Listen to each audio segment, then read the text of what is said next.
こんにちは。こんにちは。ヨーヨーリクリエーションの滝本瑞希です。なんかそうですね。基本的にはフリースタイルについて語り合おうということで、フリースタイルリクリエーションという企画をちょっと始めてみようと思いまして、僕滝本が一応メインパーソナリティみたいな感じでやっていこうかなと思うんですけど、初回はゲストなのかもう準レギュラーなのかレギュラーなのか分かりませんが、一応 3A 世界チャンピオンの三浦君に来ていただいてます。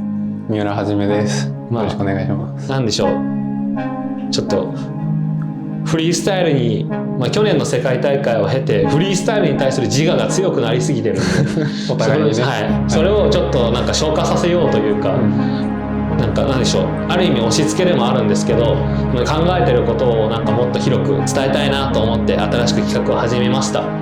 ということでよろしくお願いします。よろしくお願いします。さて、世界大会からもう残り5ヶ月ですよ。すごいね。やばいっすね。7ヶ月何してた？本当に何もしてない7ヶ月。何もしてないね。なんかね、最近はね、なんかどんなフリースタイルをするかばっかり考えてて、技を作ってない。だからフリーの構想はいっぱい作ってるのよ。本当、それにこういう雰囲気でこういうお試したいなとか。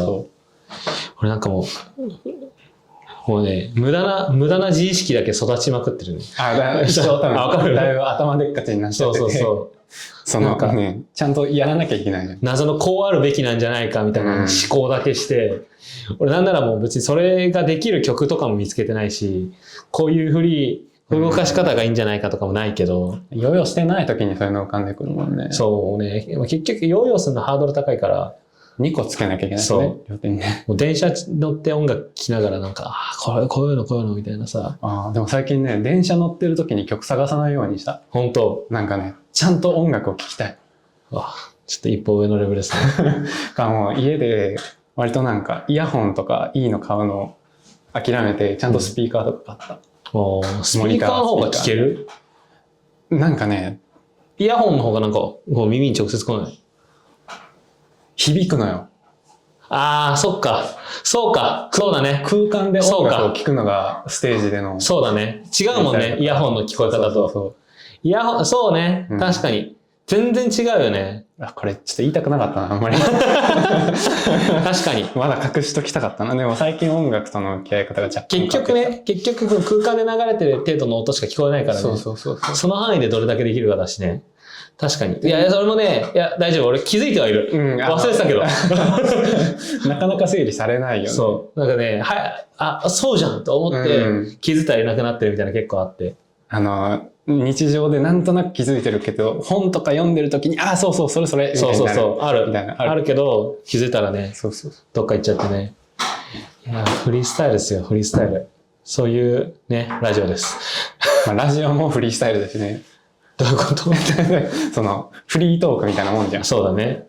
何喋ってもいいから。いや、なんかね、最近はね、もう技ももちろん大切だけど、やっぱフリースタイルのね、関心がすごい高くて。なんか、全員、言っちゃあれだけどさ、一つの大会で同じフリー何回も見るじゃん。そう。フリースタイルの型が決まりすぎてるから、なんかみんな技をね、やるのがヨーヨーではもう当たり前だけど、技をこだわるのって、フリースタイルまでこだわってるかっていうと、もちろんその人なりのあるだろうけど、なんか技で新しいのをしようって思うよりかはさ、低いじゃん。フリースタイルで新しいことしたいみたいな気持ちがみんな。私なんか技の追求は言うてステージじゃなくてもいいからね、ステージで音楽込みでヨーヨーとの組み合わせの中で競うってなった時に、そんなに技に焦点を当てすぎても。そうね。てかフリースタイルも技はフリースタイルの一要素だし、フリースタイルもフリースタイルの一要素なんだよね。わかる。なんとなく。なんだろう。構成か。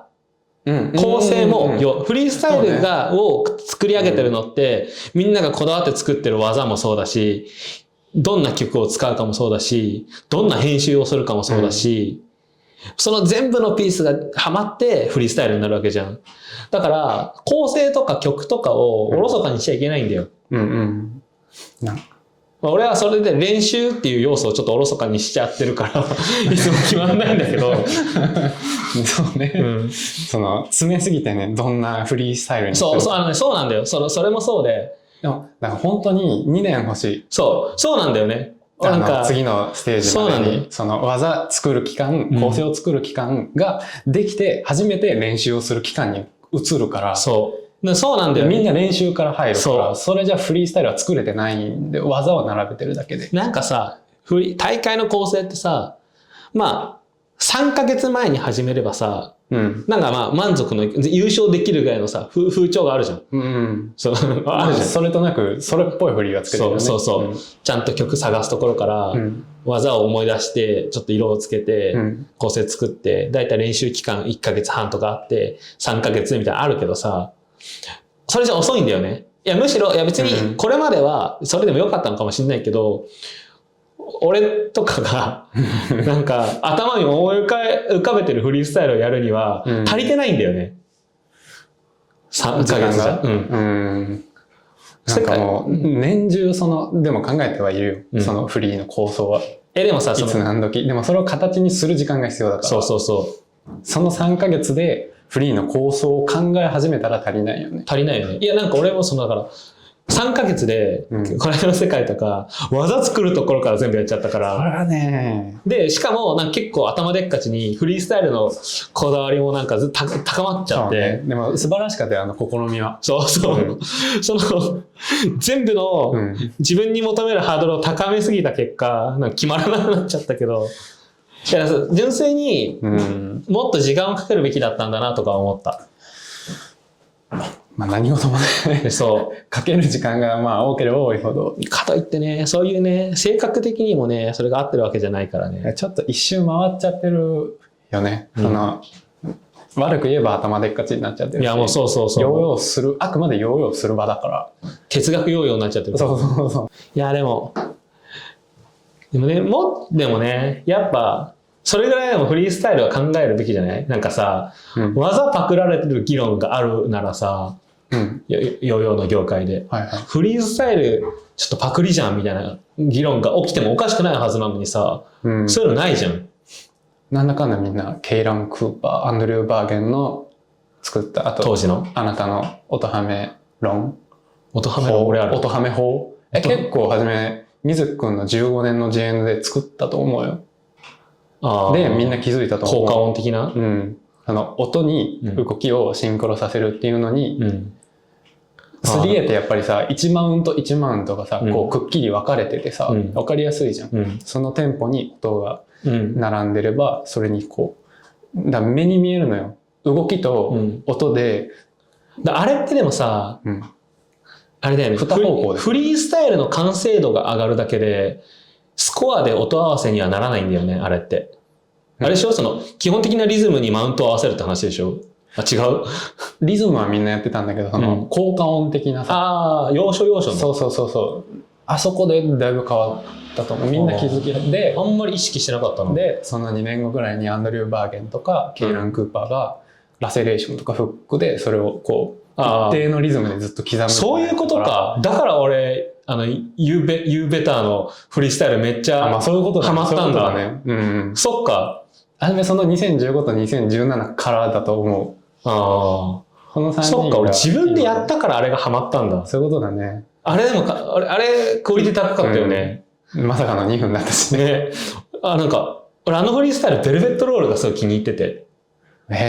なんかね、ベルベットロールがね、あまりにもハマってたんだよね、音に。ちょっと後でもう一回見直そう。なんかね、すごいマウントがね、ハマりまくってる。その全ての音に。そう。まあ、あんまりね、でもね、そういうね、音合わせって結構、気づかれないことが多いよね。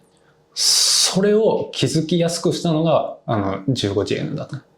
でも、あれはあれでもうね、飽きちゃったから。そうね、一周回ってね、全員やってるからね。でもそう。今なんかもうフリースタイルだなと思ってるのは、なんかもう19の JN 優勝したから、もう絶対優勝しなきゃなとかっていう気持ちはもうなくて、もうなんか、結果的に優勝できたらもちろんいいけど、それよりかはなんか自分にしかできないフリーがあるんじゃないかみたいな気持ちでやってて。初めもちょうどそれを思い始めたのは2019。一緒だね。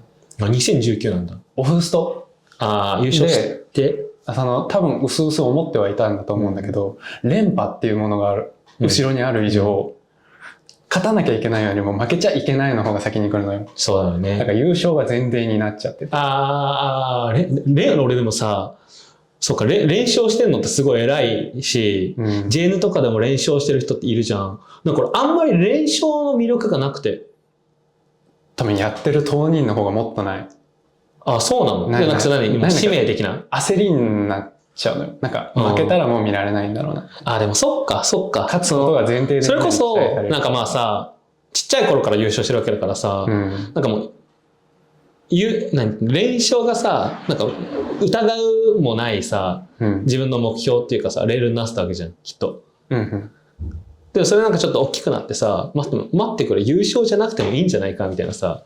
に気づいが、はっきり自覚したのが2019のオフストで。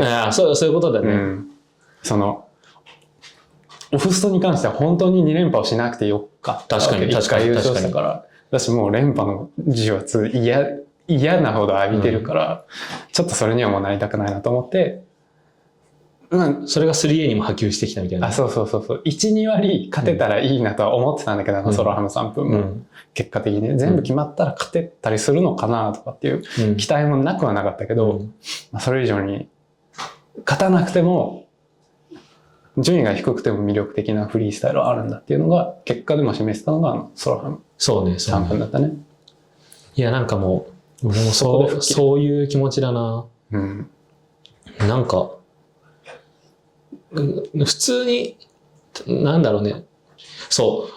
今年じゃないか、去年の大阪の世界大会を。今年だと思うよね、まだね。もう7ヶ月経ってね。まだ10月ぐらいの気持ちだからね。本当にそう。ずっと10月。そろそろ年末かな、みたいな。そう。もう地区大会始まってるの信じらんないけど。そう、なんだっけな。何言うとした8月の大阪。そう。世界大会を経て、自分の世界大会を振り返って、なんだかんだ俺は、あのフリースタイルを気に入ってんだよ。すごいミスったけど、あれ、胸張れるのね。ちゃんと。で、それで振り返って思ったんだけど、なんか、毎回自分の代表作になるフリースタイルを作んなきゃダメだっていう気持ちがすごい今あって。なんかさ、俺結構、力を入れたフリースタイルと手を抜いたフリースタイルがあるんだよ。それはもう、大会の規模感に比例したとかではなく。JN でもちょっと手抜いてる時とかあって、例えば16とか。16、17とかって。その辺はまださ、あんまり自覚なくない？自覚はないけど、今振り返ると、2014、2015はすごい力を入れてるから、それがちゃんとフリースタイルにも出てんだよ。なんか考え抜いたし、時間もかけたし、曲もすごい探したし、あとはなんかバシッとハマった感覚があった。だからなんか、あれは俺の中でもすごい代表作だよって言えるんだよね。でも16、17とかって言えるかって言われたらそうじゃなくて、結構。でも18AP も別に、あれは勝つことを目的としてやってたから、そうね、そういう意味では、あとオンライン世界のは結構、あれはすごかったね。そう、なんかね、優勝してから逆に代表作だって言えるフリースタイルを、なんか、なんだろうね、代表作を作ることよりも勝つことがそれまで目的にあったんだよ。けど、それがなんかそのしがらみがなくなったから、なんか、自分らしいっていうか、もう、これが自分だよっていうフリースタイルをやればいいんだっていう気持ちにどんどんなってきて、だからオンライン世界もなんか結構多分無意識に自分らしいものができたし、やっぱそれができるのは一回勝ってるからなんで、そう安心感があって、それができるのは割と優勝者の特権じゃないけど、そうね、なんかさ、一回やっぱり実力を示さなきゃいけない。そうなんだよね。優勝したから一生タイトルなかったらどうしようっていう気持ちがあるままやるのは辛いからね。そういう意味ではさ、なんかさ、X 部門だからっていうのは多分あると思うよ。1A でさ、そうね。そこまで行くのってさ、前は本当に優勝者の特権だろうね。で逆に言うと 1A はさ、どうだろう、優勝しなくてもさ、そこにたどり着くこともあるんじゃない？それを示せる場がフリースタイルなんだよね。そうそうそうそう。だから登録とかって絶対そうじゃん。そうそうね。でしょ？まあまあまあまあまあ。裏にそうなんかさ、優勝することよりもさ、かっこいいことの方が念頭にない？そっちで動画出うて、ん。例えば、まあ再生回数とかコメントで、うん。いい評価もらえた時の方が、優勝した時よりかは後々嬉しいよね。そうだよね優勝した時はその場で嬉しいけど、うん。優勝してもなんかあんまり再生数伸びなくて、コメントも少なかったら、うん。結局あんまり嬉しくないから。そう、しかもさ、結局そのコメントにさ、めっちゃついてるやつがさ、なんか、自分だなと思うしさ。そう自分がまだそっちの評価をもらえてるから。そうそうそう。そう、でもそう評価されたフリースタイルってやっぱりさ、代表作だなって気持ちになるじゃん。なる。なるよね再生回数、自分の代表作が再生回数多いもん。EJ 優勝した時の。あれなんだっけエムフロー。エムフローノークエスチョンですよ。そうね。なんか、でもトールもさ、でも、フリースタイルの色をさ、その優勝した後ぐらいからさ、変えてるじゃん。変えてるっていうか、まあ、なんか、自分の趣味とかがさ、確立し始めてるっていうのもある。趣味は、あれ以降の方が反映されてる。うんあれより以前は割となんか、ヨーヨーっぽい。割とそう、結構、勝つことを意識してたかもしれないかな。どうだろう。だからやっぱり技術がベースにないと遊べないから。まあ、それはそうだよね。あれ以降俺も首の技が増えたからね。そっか。UJ 優勝後。趣味だけじゃなくてね。それ以前はなかったから。自分らしさみたいなのが生まれたってことか。まだなんかごちゃ系プレイヤーの一人みたいな。確かにね。首系がね。首の技も増えて、代表で言える技が割と示せるようになったって感じ。まあ、そうね。でもね、本当はね、みんなね、もうなんか勝ちとかじゃなくてさ、もう、これをやりたいんだみたいなさ、フリースタイルだからね。なんかさ、ヨーヨーの嫌な言い方だけど、ヨーヨーっぽい曲っていっぱいあるじゃん。わかんない。一定の展開があって、サビが来て、沈んでまたサビが来て。なんかね、ヨーヨーっぽい曲でヨーヨーのフリースタイルを作ることは簡単だけどさ、簡単だし、最初はそういうのでやっていいと思うんだけど、なんか一定いったらさ、そうね、それができるようになったら、もうなんかもっと振り切ってほしいよね。できること繰り返してもしょうがないからね。それができるのは分かったから。そう、なんか全然、なんか毎年世界大会に出てても似たようなフリースタイルをし続けてる人とかもいるわけだしね。そう、なんか。でもね、そのね、代表作を、毎回代表作を作る気持ちで出るっていうのは、自然とね、年に1回だけ大会に出ることと結びついてるかも。ああ、そうかもね。そうかもね。毎回今年の作品を発表してるイメージ。今年度の終了品作品みたいな。卒生。そう。今年の卒生を提出してるみたいな。毎年。そうね、そう。だからね、年間に何個もフリー出ると、ちょっとそれはどうしても散漫しちゃうから。最初はね、そんな絞らなくていいと思うんだけど、さっき言ってたヨーヨーっぽいフリースタイルっていうのができるようになったら、時間をかけて一つ胸を張って、これが自分のフリースタイルですって言えるようなのを、一本作ることに注力し始めてもいいのかもしれない。そう、なんかでもさ、そう、最近思ったんだけど、自分の代表作を作ろうって意識の話だけど、なんか、ヨーヨーリクレーションの人たちは、そういう意識がずっとある人が多い気がする。俺たちが憧れてるヨーヨーリクレーションは、なんかそういう人だったし、もうなんかなんだろうね、むしろヨーヨーっぽいの文脈を作った人だし、逆にヨーヨーの世界においてなんか音楽の流れをさ流行らせた人たちがいっぱいいるわけじゃない。そうね。彼らを見て小学1年生ながらにカプセルとか聞いてたね。そうだそれがヨーヨーリクレーションのかっこよさだし、だからヨーヨーリクレーションには意外と技のクリエーションをみんな見がちだけど、のみならず、そう結構フリースタイルを重視してる人が多かったんじゃないかなと思う。そうだね。それこそさ、最近よく見るさ、うわーっと技バチバチに詰め込むの元祖、東真也さんだったりするもんね。ああ、そうなのかもね。確かに、先輩、パイセン。ああ、でもそうじゃん。あの人もさ、最近よく見るエルレとか使ってさ、なんか、まだ当時だと普通なのかな、割とそういう曲を使うのが。でもあの人のスタイルのイメージあるよね。曲とかもフリースタイルにあの人の世界観があるイメージがある。あれの源流を感じるフリースタイルは最近よく見るよね。しかもその評価されてる部類の中に。そう。とかね。で、なんかね、みんなもっとね、好きなものをね、そのままフリースタイルにやればいいのよね。まあ趣味になっちゃいけないと、難しいな。趣味を、日々浴びてるものをフリースタイルに還元する。自然とするはずだけど、その線引いちゃってるよね。割とみんな。でもかといって趣味の押し付けになってもよくない。自分に寄っちゃうのはよくない。そう、なんか自分の中で完結しちゃいけないんだよ。それを人に見せる場だからフリースタイルっていうのは。それはでもさ、あれでしょ？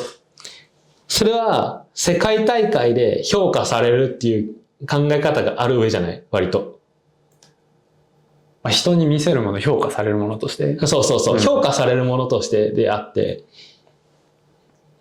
なんか意外ともう押し付けレベルでやってみてもいいんじゃないかと思うんだよね。それで評価されなくて、なんで評価されないんだっていうのは違うけど。押し付けも人に見せることじゃん。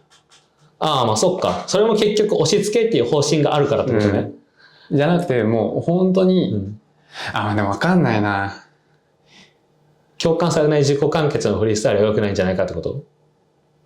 もうあってもいいと思うけどね。なんか、いい気もしてきた。そう。難しいな。そう。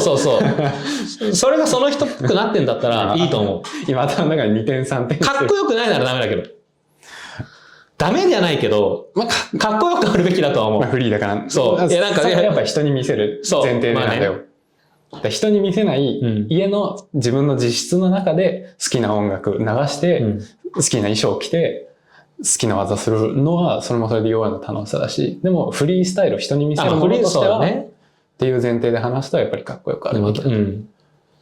まあね、あと、かっこよくない。それもでも好みとかもあるからな。堂々巡りになっちゃうけどね、かっこいいの価値観は人それぞれみたいな話になっちゃうかもしれない。いやでもなんだろうな。でももっとね、みんなのね、もう趣味が出まくってるフリーが見たいね。そうね。そうね。でもやっぱりベースには人に伝わるものでなきゃいけないと思う。自分の趣味を全開に出しつつも、それを人にどうプレゼンテーションするかっていうのがないといけない。そうね。そうだね。それは、そうだな。それ、俺、最近ね、目的っていうのをすごい考えてて、もうそれはフリースタイルだけじゃなくて、もう何にしても、人と、例えば今この回も、目的って、なんか、それぞれが考えてることを、ただもう垂れ流して、みんなになんとなく感じ取ってもらうことが目的だと思ってて、なんかそういう感じで、なんか目的が何かによってできるものって全然違うと思うね。で、フリースタイルも、見る人がいて、なんか、あくまでもその受け手たちが何かを思うことのできるフリースタイルを作ろうとしたら確かにさっき言ったみたいになると思うんで、それに。ただ、目的を世の中のプレイヤーたちがこういうフリースタイルがあってもいいんだって思うかどうかっていうところに設定すると、なんか結構自己完結型のフリーでもよくない？そう思わせられるならいいと思う。だってさ、俺が NJ でやったフリーとかってさ、あんまりなんか人のこと考えてなくない？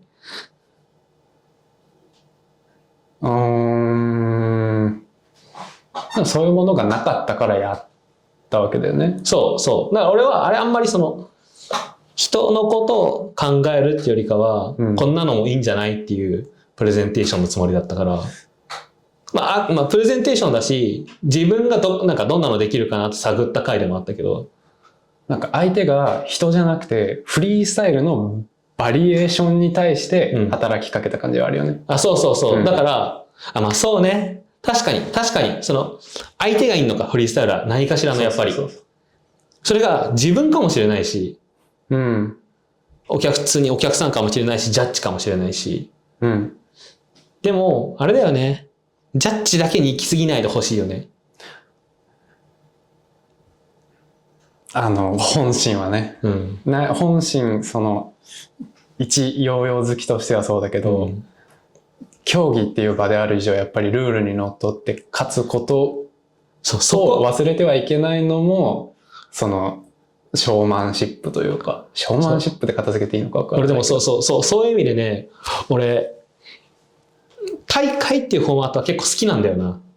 うん。加点方式も好きなんだよ、結構。うん。もう今の競技のシステム自体は結構好きで。うん。あくまでもある程度詰め込まなきゃいけないし、ある程度難易度がなくちゃいけないっていう制限があるからできるフリースタイルだと思うんだよね。そうね。何でもかんでも自由だとね。そう。10分やってもいいわけですね。そうそう。まあ、3分でもいいんだけど、なんか、加点っていうルールがなかったら、なんかさ、技減らしてさ、なんか完成度の高そうなものを作ることはできるじゃん。うんうん。そういうのもあると思うんだけど、あくまでも技を詰め込んだ方がいい中で、いかに自分らしさを出すかとか、いかに難易度を作るかみたいな。制約の中でどれだけそう尽きてることができるか。そう。確かに、制約がなければ飛び出せないもんね。そこからね。まあ、多分もしかしたら、ね、この制約がある中で自由をするっていうのが好きって話って、3A の人だからかもしれないんだけどね。もしかしたら。技に制約がありすぎる。そう。でもさ、すんごいもう広い話さ、生きることだってそうなんだ。まあそうだね。みたいに。そう。まあ生きるのが上手な人はもしかしたらその制約を楽しめる人だっていうのはあるかもしれないけど。なるほどね。そう、3A って結構制約があって楽しいところもある。先生に怒られない程度に暴れるみたいなね。そう。怒られてたけど。あんまり怒られなかった。そうね。優秀そうに、お利口さんしてそうだけど。隅っこで黙ってた。フリースタイル思いますね。そう。もっとフリーになっていいよね。そうね。全員が全員違うフリースタイルを教えてほしい。全員がその人のフリースタイルを教えてほしい。そう。なんかね、そうなんだよ。なんだろうな、フリースタイルを見てて、正直、つまんないなと思う人もいるけど、それがその人のスタイルなんだったら逆にそれはそれでいいし、なんかさ、すごい生真面目なフリースタイルを作る人もいるべきだと思うし、ただ、なんか、型で何となく、フリースタイルってこうだよなと思ってやってるのは、まだ上手くなれるぞって思うんだよな。なんか、それこそ、みんな、ワンスロー目を適当にやりすぎなんじゃないかとか。俺はもう、ここ数年、ワンスロー目の技にこだわりすぎてる。それはね、結構有料コンテンツな話だと思い始め。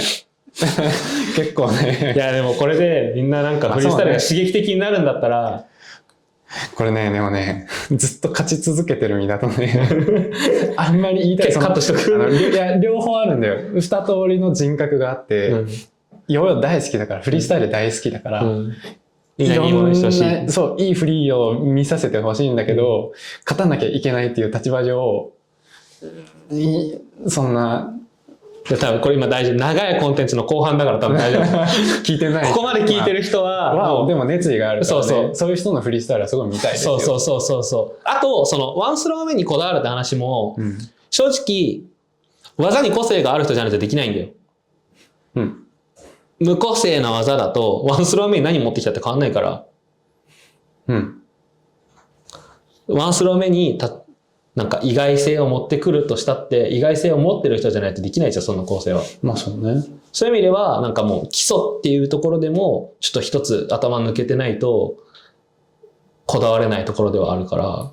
やっぱ結局ね、さっきのトールちゃんの話じゃないけど、そのコントロール力だとか、基礎要領力がすごい高くなればなるほどフリースタイルで遊べるから。そうね。技にその自分らしさが出てきたとかね。だから本当に。そうだよね。トールとかもそうだよね。なんか、やっぱり首系がさ、なんか必殺技じゃないけどさ、なんか個性としてすごい出てきたからさ、それをどこに置くかっていうところで結構フリースタイルのさ、なんか色が、の展開からね、そう、色が出てきてさ、で、なんか一気にトールのフリースタイルが面白くなったみたいなところもあるじゃん。うん。で、なんかあと、やっぱね。でもそれ、トールちゃんが首系を豊富にして、そこから曲を選んで、それが、そういうフリーが魅力的だと思って、それを違う人がやっても魅力的にならないのよ。そうなんだよ。そうなんだよね。それは、間違いない方がいい。それはトールちゃんがやったから魅力的なわけで。そう。そうなんだよ。別の人が同じことやっても、それはトールちゃんのフリースタイルを誰かがやってるだけなのよね。来年以降、裸足でフリースタイル出たってそれはダサいだけだからね。自分でもどうせ構えてる。自分がやるのはいいっていうか、わかる。言いたいことはわかる。でも裸足だとか、3A でも首技をやる。わかるよ。わかる。フリースタイルだからいいんだけども、それをやった瞬間に見てる人の誰もが一瞬脳裏に三浦がよぎるんだよね。そうなった瞬間にその部分はその人のフリースタイルじゃん。そうよっていうのは、別にやってもいいんだけど、そうなんだよ。いいのっていうね。そう。もっとあなたのフリースタイルを見せてほしいと思う。そうかな。そうなんだよね。なんかね、もうほんとね、堂々巡りなんだよ。なんかさ、なんだろう。果たして俺はこの系統の曲を使い続けていいのかとかも今思ってるし。ちょっと静かめな。それがいい。なんか、どうなんだろうなって思ってるな。それこそもう去年の世界チャンピオンがもうさ、結構アンビエント寄りの曲を使ってさ、優勝してるわけだからさ、なんかそこに寄せてるつもりはないけど、そういう風に見られてしまうんだったら、それは良くないのかもしれないなとか。でもさ、結果が出てしまった以上、外からそう見えるかもしれないけど、その同時多発的に、ケイラン、三浦、滝本の3人がアンビエントフリースタイルをやってたわけじゃん。そういうのってさ、アンビエントフリースタイル。からその結果が出ちゃった以上そう見えちゃうけれども、多分俺は結果的には、なんか、そこに折り合いをつけて使う気がするけど、そのまま。いいと思うよ。ただね、一方で、それで新しいことができないって意味ないけどね。そうね。新しさが。リクリエーションだね。そうです。フリースタイルをリクリエーションしなきゃいけない。そうなんで。なんか、その新しさが、もしかしたら、ただ単にめっちゃ決まってるなのかもしれない。技が？そう。もう、完成度を高めたっていうのはなんか新しさな気がするんだよね。ちゃんと自分がやりたい、世界を、ちゃんと見せれる形で。それが最優先だよ、何よりも。そう。木をてらうより、まずは、それを完成させることのが先だから。でもね、なんか、ミスるときはミスるから、俺なんか、なんだろうな、伝わればいいような気もしてる、正直。それなのよ。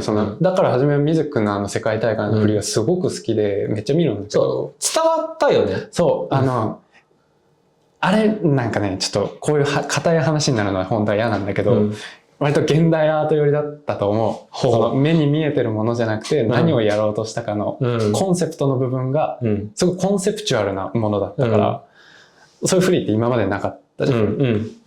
それを2つ、しかも 3A で示せたっていうのがすごかったと思う。2作も。ね。去年か。今年とりそうになったけど。そうなんだよね。なんか、だから、ヨーヨーらしい必要がないっていうか、じゃない、なんかさ、なんて言うのかな。技は決まってるべき。だけど、決まってなくとも、何かを示すことができるっていうのを示したんだと思う。確かに、確かに。それは自分にはできなかったこと。確かに、確かにね。ちょっと皮肉みたいに聞こえるかもしれないけど。わかるよ。俺大会最低得点だったけど。全部もの。そう、全部もの。決勝最低得点だったけど、でもなんか俺は、そう、それが代表作だって言い切れるって言ったのと同じように、あれはちゃんと伝えたかったことが伝わったはずだし、そうね、伝わった人はすごい言ってくれるんだよね。うんうん。なんか、いや、すっごい良かったみたいな。うん。そうね。でも、あれ、そう。やっぱりフリースタイルを構成するものが、作り上げるものが構成であり、曲であり、技でありって話をしたけど、フリースタイル自体を、構成自体を挑戦したのもあるし、しっかり技を作っていったっていうのもあったからちゃんと伝わったと思うんだよね。伝わるっていう点でもう一つ思うのが、これまた二つの人格があって、もう、伝えたいし伝えたくないけど。なんかね、業界全体っていうと堅苦しいけど、もう、ヨーヨー界を全員ひっくり返るほどの、全員に伝わるものも作りたいけど、誰か一人にでも何かが伝わってればいいなと思うところもあって、はじめ又吉さんがすごい好きなのね、芸人の。最近は作家として先生又吉先生が、火花書いたじゃん。火花書いた時に、誰だったっけな、すごい大物の、徹子さんかな、徹子の部屋の、に見せた時に、なんか、全員に伝わるものじゃなくて、が作れてよかったね、みたいなこと。じゃないものが作れてよかったね。いいんじゃない？私はあんまり好きじゃないけど。でも、全員に伝わるようなものじゃないものを作れてよかったね。みたいなこと言ったんだって。その話がすごい刺さって、全員に伝わるものって素晴らしいともうなんかまとまらないな。俺まさに今でしょ？そう。そっちになってるっていう。だから優勝したかった時は全員に伝わるものを作ろうと思ってたけど、なんかもう全員に伝わるものができたなと思えたから、もう誰か一人でもいいから、その人に、って衝撃を残せればいいっていう気持ちになってる。だし、なんか自分はケイランとかのフリースタイルを見てるときにその一人なのよ。見てる。わかる。それを経験してるから自分が。それを誰かに味合わせたいっていう。やっぱりあなたのフリー早く見たいなって思わせたいし。やっぱり、巡り巡ってくるものなんだよね。そうだろうね。自分がやることは自分が受けたものだったりするというか。モチベーションってそうだからね。そう。地区大会のモチベーションがね、地区大会のモチベーションになり、全国大会のモチベーションになり。だからオリジナリティっていうのも必ずしもゼロのところから作る必要はないと思ってて、そういう他からの刺激があって自分もこう、そう、ヨーヨーって意外と01じゃないのかもなと思うよ、結構。あらゆる創作においてだと思う。そんな偉そうなこと言えるみたいじゃないけど、俺はオリジナリティにこだわりたいから、他のやつの何も見ないっていうのはなんか違うと思うんだよね。それを、いかに咀嚼して自分らしくできるかとか、自分自分っていうフィルターを通した時にどう新しいものになっていくかとか、そういうしかもそれってヨーヨーの世界だけで完結することじゃなくて、そうね。そういう意味でね、趣味はあるべきなんだよね。ヨーヨー以外の。だと思う。写真とかもそうなんだよね。きっとあんまりわかんないけどさ、カメラを趣味にするんじゃなくて、自分の趣味に写真を活かしなさいみたいな。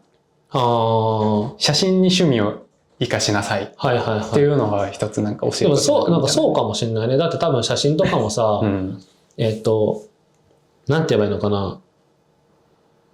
どんなって言えばいい、なんだろうな、そもそも自分が何を撮りたいんだろうみたいなものから考えてさ、きっと撮るわけじゃん。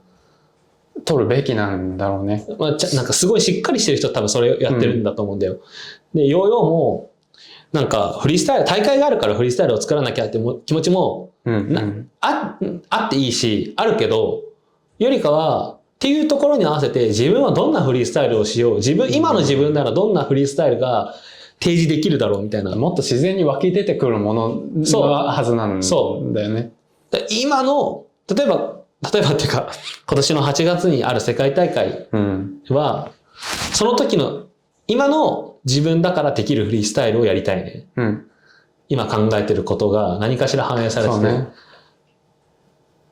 そうね。なんかそう。ずっと途中経過なんだよ。そうだね。今作れるものを発表する場な気はするね。そうだね。完成ですっては永遠にならないというか。今の完成じゃない？まあそう。けど、なんか、そういうこと。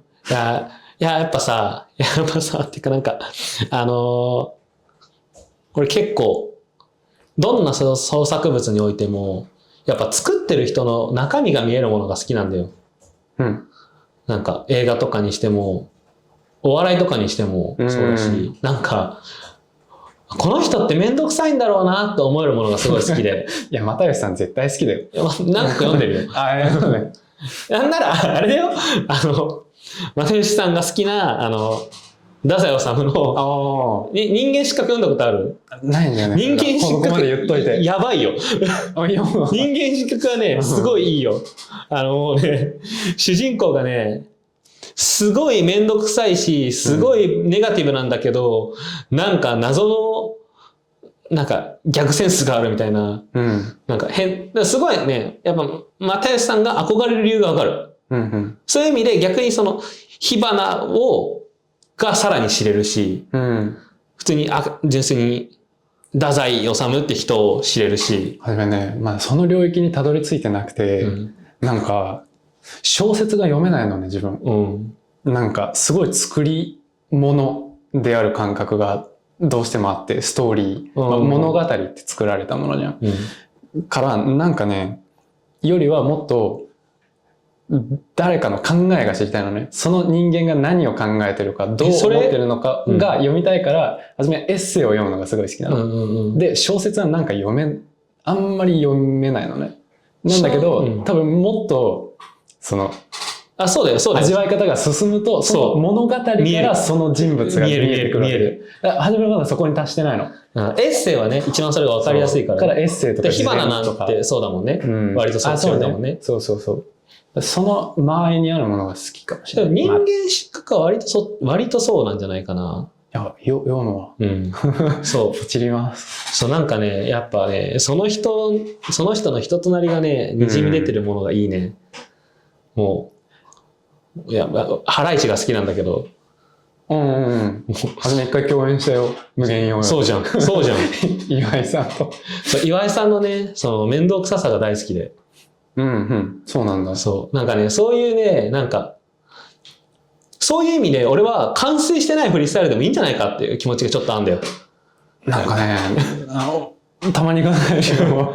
なんか開き直りだけど、なんか俺のフリースタイルはミスっててもいいんじゃないかとか思う時もある。それがその時の全力なのは間違いないから、それをなんか取り繕う必要はないし。はじめもなんかね、大会に出る出ないっていうのにすごい悩むのよ、いつも。いつもっていうか、ここ最近か。特にこの前の夏の世界大会なんかは、これ間に合うのかなっていうその完成度を保つまでに、やっぱり技決まってるところを見せたいし、これもし大会当日までに安定しなかったら出ないっていう選択肢も、周りには絶対に言えなかったけど、あったと思うのね。自信のあるものを見せられないからさ。だしなんか連覇っていうものがやっぱり後ろにはあって、あんまり今年は去年か、感じてなかったけど、そのプレッシャーは。けどやっぱ、ね。なんか、その練習までに向けて、手を抜いたらダメだとは思うけど、やれる限りの全力をやったなら、完成してなくてもいいんじゃないかなってちょっと気持ちがある。それが伝わればいいけどね。そう。誰か一人にでも。そう。そうなんだよ。そうね。だからもしかしたらそれは伝えられるって自信があるからかもしれない、自分に。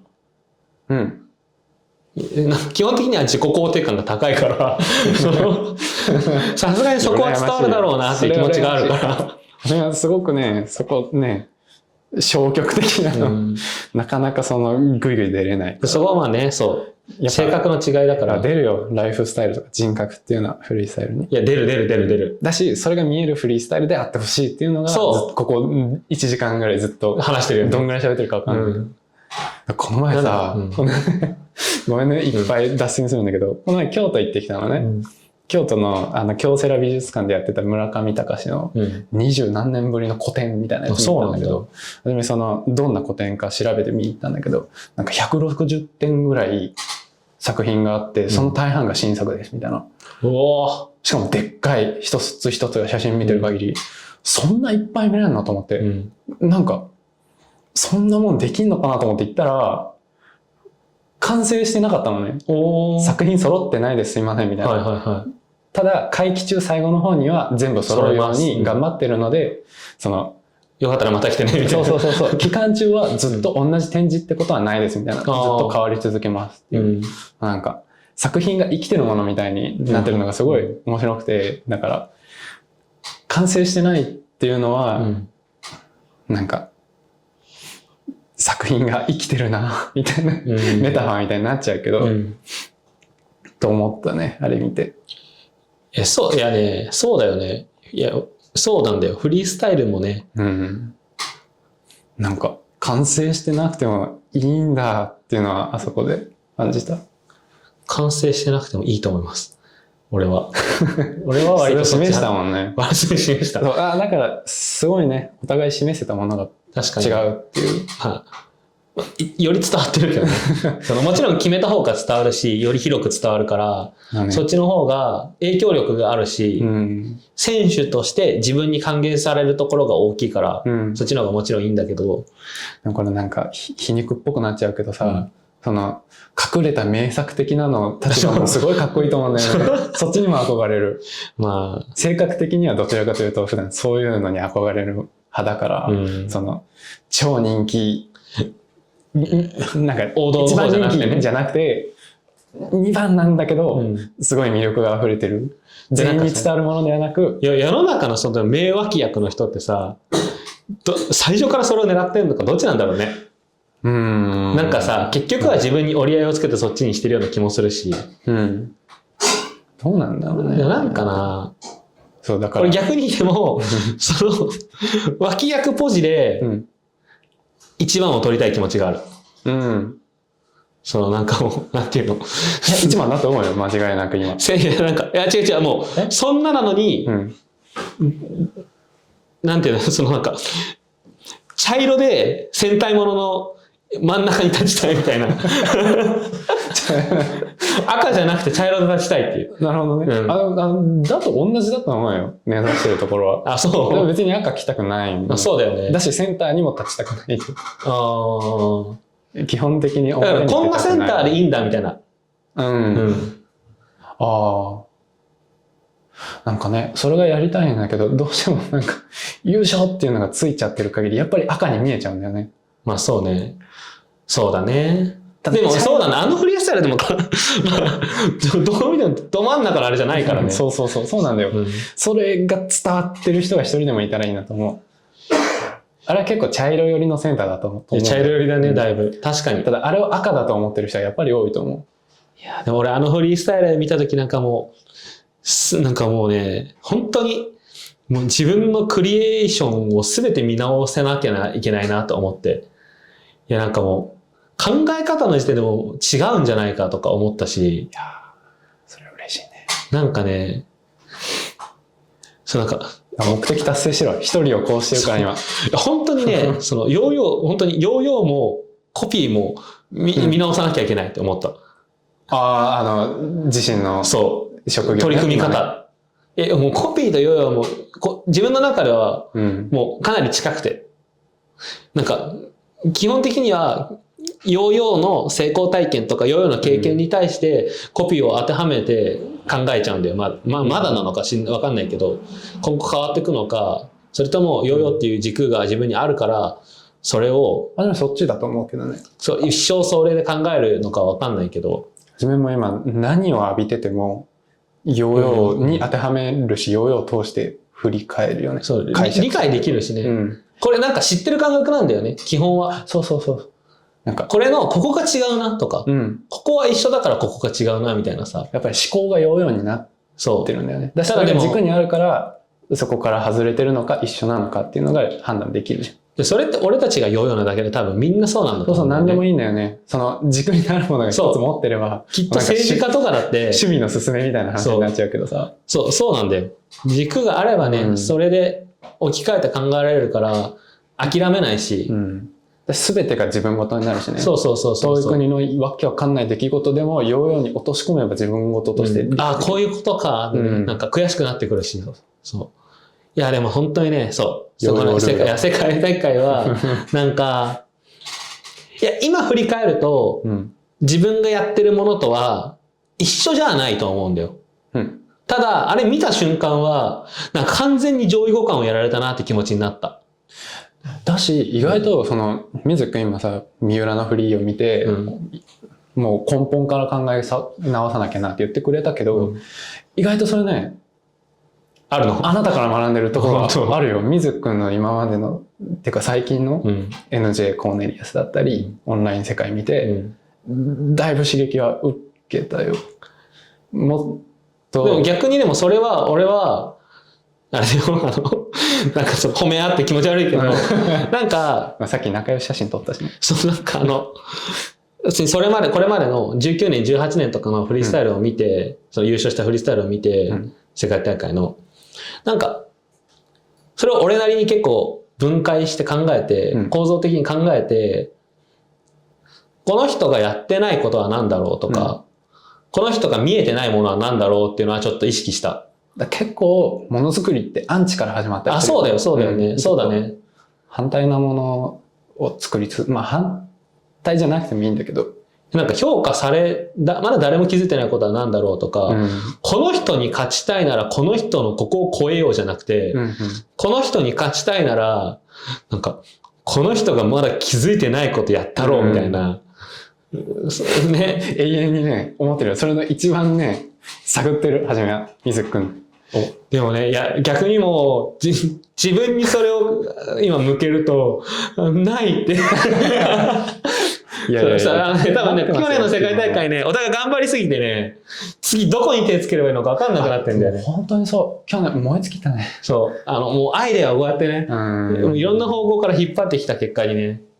だからでも、自分たちを触発してくれるクリエーションが世の中にいっぱいあるから、だからもっとどんどん外にね、目を向けていかないといけないね。すると意外と、新しい発見もあれば、あれヨーヨーと一緒じゃんってなることもあるけど。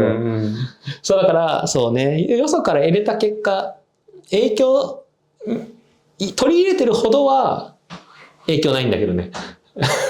いやでも、ヨーヨーだもん。ヨーヨーの範囲内で落とし込めるものだから、全部は出てる必要もないけど、でもそれだけたくさん浴びてないとその中の一つを選べないからさ。そうなんだよね。その一つを探るためにいっぱい浴びなきゃいけないんじゃないかなと思うけど。いやー。終着点ないね。話の。いやもう。じゃあ次回。あざした。あざした。